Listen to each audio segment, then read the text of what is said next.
Hello, hello. It's Christine here. Let me get my microphone over here so that it sounds good.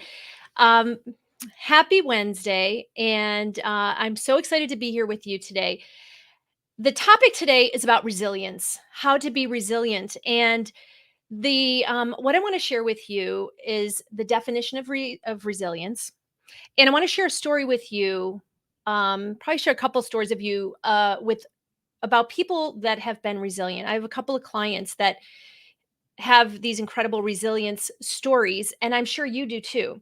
And so when you're listening to this, I want you to think about your life and your celebrations of resilience, like in your life when you've pushed through and you've been resilient.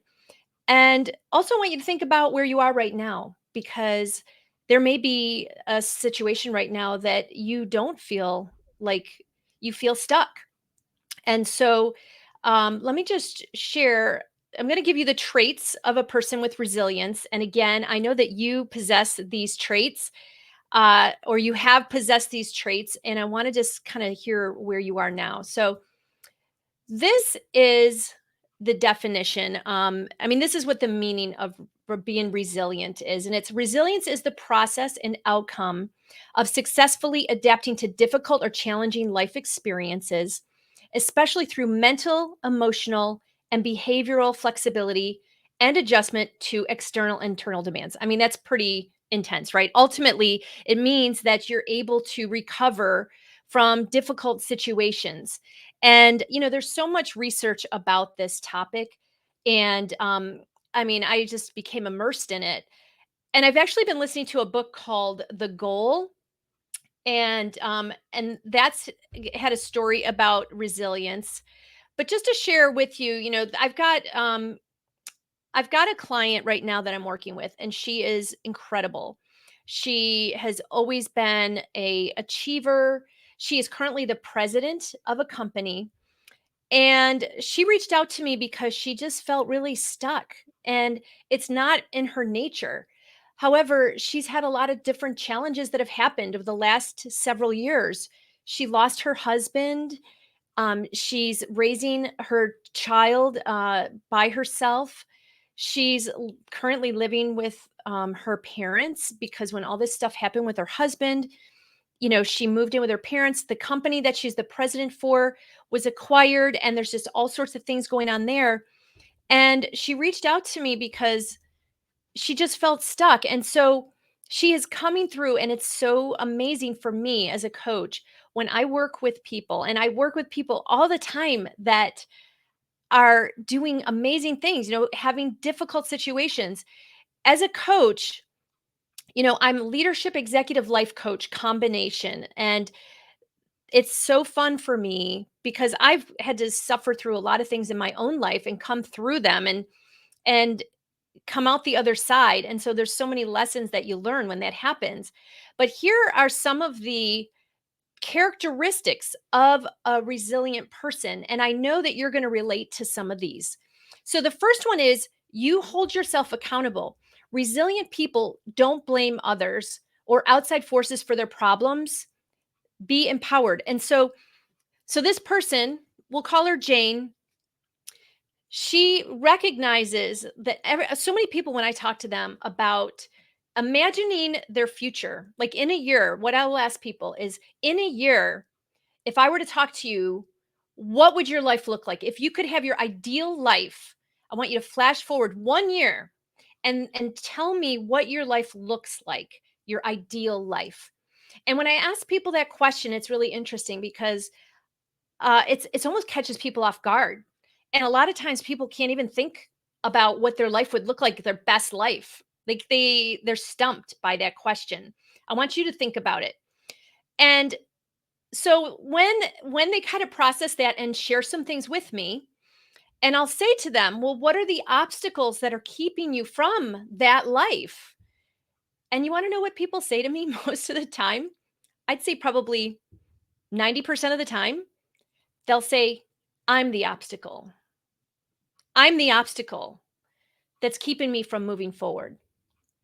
And so the first thing is this accountability. And this, I had done a talk a while ago about being a victor, not a victim. And let me tell you something, these ideas and these concepts, I mean, they sound so easy, right? When we're sitting here talking about them. However, when you're in a difficult situation, when you feel stuck and you're in that victim mentality, because I've been there, we've all been there.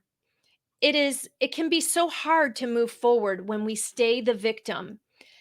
But I can tell you this, when you can snap out of that and you can own your stuff, own your piece of the pie, it is so empowering. I know for myself, I had a situation where I worked for a company and I mean, they just want, I worked all the time and I had no bandwidth and I did not set boundaries. Lots of things happened and I felt like they took advantage of me. I felt like a victim.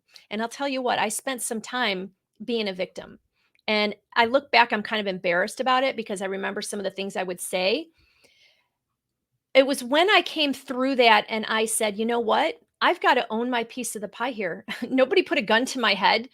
Like I allowed that situation and it was my choice to stay in the situation. I had a choice to change the situation, which I did, but I blamed other people for a while.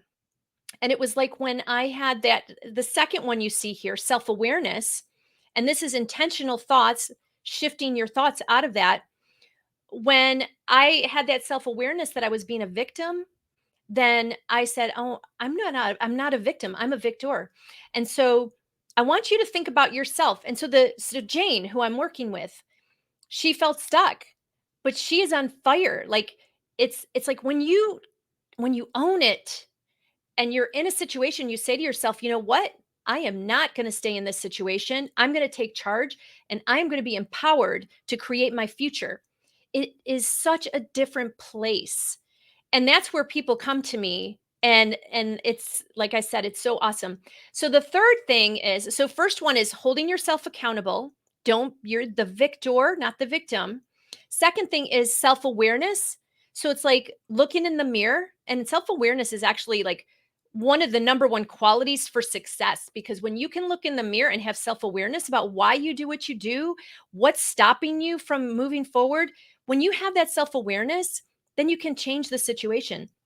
The third thing, you're not afraid to ask for help. Wise and humble to ask for help when needed.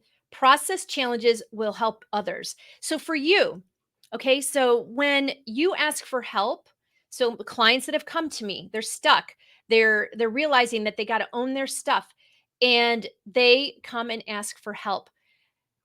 When you're in a position where you are stuck, you're struggling, maybe there's something you want to accomplish. Maybe you want to write a book and you just have gotten stuck and now you're feeling defeated and you're just like not moving forward. Or maybe it's like you got out of you had a job and it's like you're in a grind and you just feel lost and you don't know what to do. It's like ask for help. That's a quality that resilient people do. I'm going to go to this next slide. Another quality, this is the fourth quality, is you don't compare yourself to other people.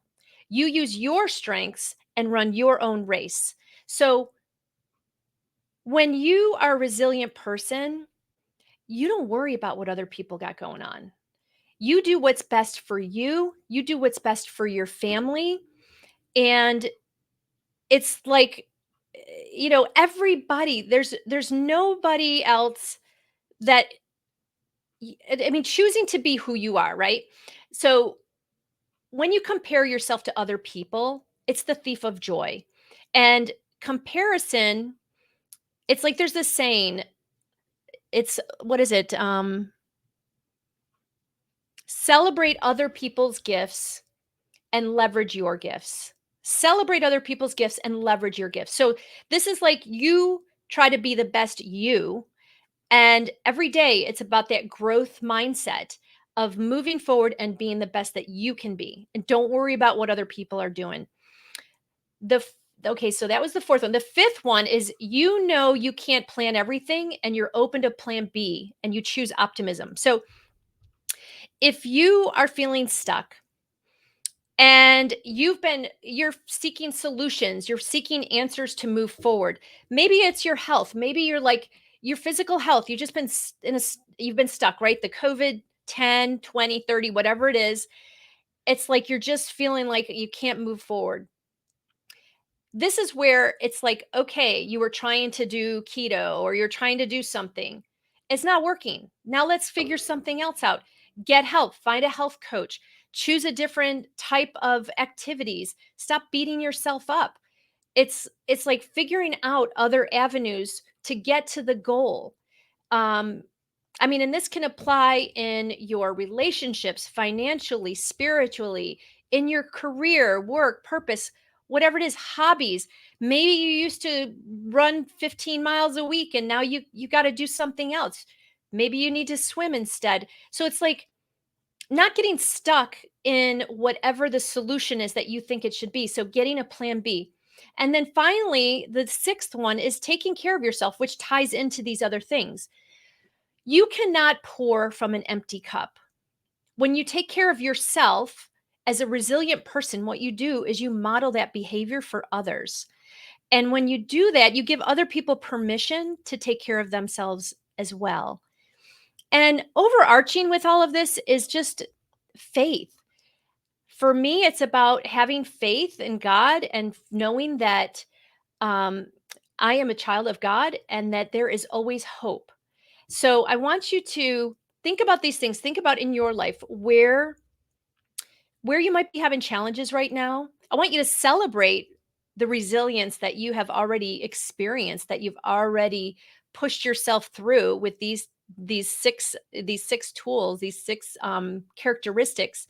I want you to celebrate that, and I want you to, if you are stuck and you are just trying to figure out how to push through, hold yourself accountable, seek help, have that awareness, have intentional thinking. So that's like feeding your mind good stuff.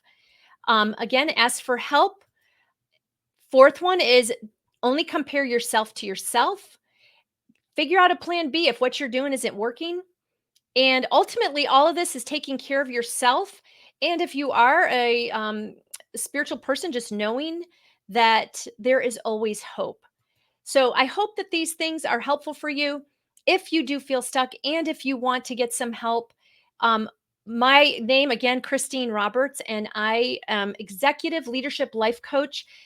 We have amazing programs that are helping people catapult their lives and get unstuck, prioritize what's most important, make confident decisions to move your life and your career in a forward direction, and as fast as 30 days without wasting time. And that for me is a huge one because I know, like you, I'm a woman on the move and I got a lot going on. So it's like, how can we be the best that we can be? I want you to go and implement these things. If you want to reach out to me, go to our website, christinemroberts.com, schedule a consultation.